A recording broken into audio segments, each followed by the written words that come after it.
It was with that firearm that Judith went to the police and said, "This is your murder weapon."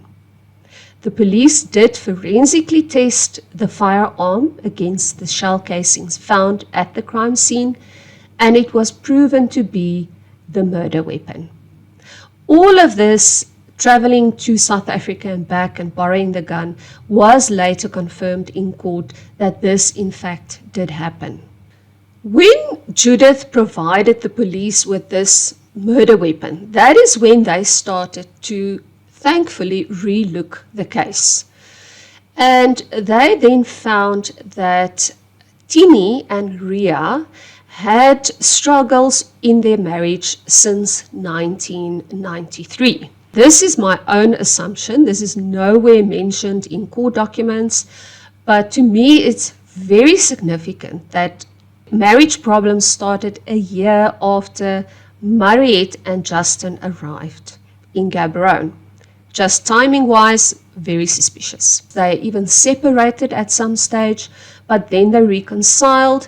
And one of the reconciliation steps was that Tini got a job for Ria at a very large company of who the general manager was, Henny Kutsia. Now that is also a name that you can remember because he comes up later on also as part of Mariette's defense. So Ria then started working, I guess, around about 1993 with Henny Kutsia.